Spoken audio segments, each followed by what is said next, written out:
Sergeant Ethan Cross never thought his last mission would be on a dying world. The planet Varela was burning. Cities turned to ash under plasma fire. Amid the chaos, his squad had one objective: extract civilians before the orbital bombardment began. When Ethan entered the ruins of a temple, he didn't find soldiers. He found a frightened alien child, her silvery skin glimmering under the smoke. "Please, help," she whispered in a language his translator barely caught. She couldn't have been older than 10 human years. The squad's radio crackled. "Pull out, Sergeant. Plasma grenades inbound." Ethan looked down at the child. His instincts screamed to run, but something deeper told him he couldn't. He threw himself over her. Just as the grenade detonated, a blinding white light swallowing everything. Then, silence.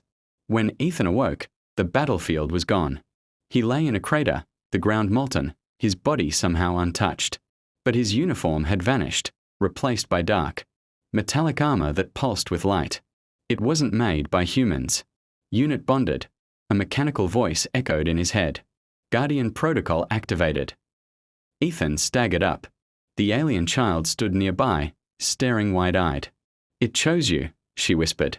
"The Aegis Armor hasn't answered to anyone in millennia." Before he could reply, a drone squadron swooped in, enemy forces scanning for survivors. Without thinking, Ethan raised his hand. The armor reacted, forming an energy shield that absorbed. Ethan struggled to understand what had happened to him.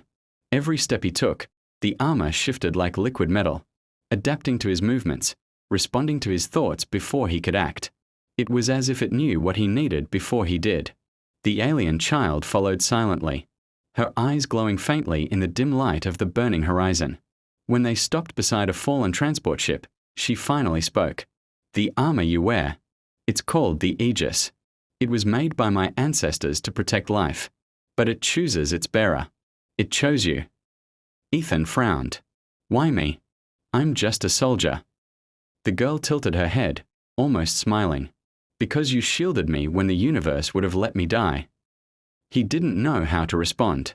He just checked his rifle, now fused into the armor as if it were an extension of his arm. "What's your name?" he asked finally.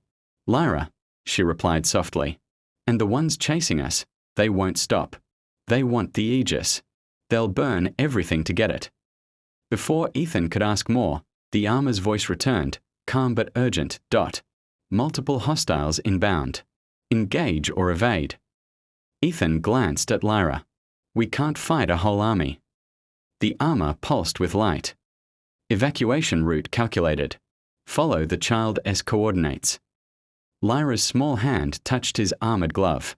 A faint hum passed between them, and suddenly, Ethan saw flashes of her memories. A world of crystalline towers. Her people creating the Aegis to protect all sentient life. Before they were wiped out by the Dominion, a ruthless empire that ruled the stars. The vision faded, leaving Ethan trembling. "They destroyed your people." Lyra nodded. "And now they want you, because with the Aegis, you can finish what we couldn't." Before he could reply, plasma blasts rained down. Ethan turned, raising his arm, and the armor reacted. A glowing shield expanded, deflecting the fire like a storm against stone. He felt the armor feed power directly from his heartbeat. Then it spoke again, in a voice that sounded almost human now. "Guardian, your duty begins." As enemy ships descended through the smoke, Ethan stood between them and Lyra. For the first time, he didn't feel like a soldier. He felt like destiny itself had chosen him. The night sky burned as Dominion dropships descended, their engines roaring like thunder. Ethan stood at the center of a shattered battlefield. Lyra behind him, her small hands glowing with faint energy. The Aegis armor hummed in perfect sync with his pulse, man and machine fused into one purpose. Guardian protocol, final phase available, the armor intoned. Warning, irreversible activation. Ethan clenched his fists. If it means keeping her safe, do it. A surge of power exploded through him. The armor's light spread across the landscape, forming a massive barrier dome that shielded them from incoming fire. Dominion soldiers poured out, firing plasma rounds. But the energy dissolved against the golden shield. Inside his helmet, Ethan saw tactical readings, every enemy position, every weak point, as if the universe itself whispered strategy to him. With a roar, he launched forward, the ground cracking beneath his steps. His fists glowed white-hot, each strike blasting enemies aside like paper. Impossible, one of the Dominion commanders gasped through the comms. A human can't control an Aegis suit. Lyra stepped forward, her eyes shimmering. He's not just human. He's chosen. The Dominion unleashed their ultimate weapon, a plasma titan, towering and armed with city-killer cannons. Ethan raised his arms as the titan fired. The blast hit, but the armor absorbed it, transforming raw energy into strength.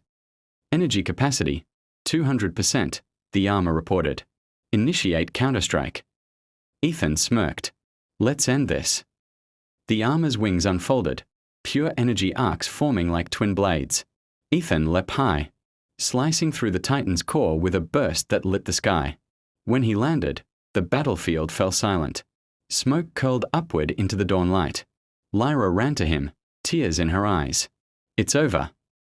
He looked down at her, the armor slowly dimming. No, it's just beginning. They'll come again. But next time, humanity won't be the hunted. The armor spoke one last time, not as a machine, but as a voice filled with purpose. Guardian Ethan Cross, protector of life. The Aegis stands with you until the stars fade. He looked to the rising sun, the first light glinting off his armor. Somewhere beyond the horizon, the Dominion fleet regrouped. But for now, one soldier, one human, stood as the universe's new guardian. And this time, humanity was ready.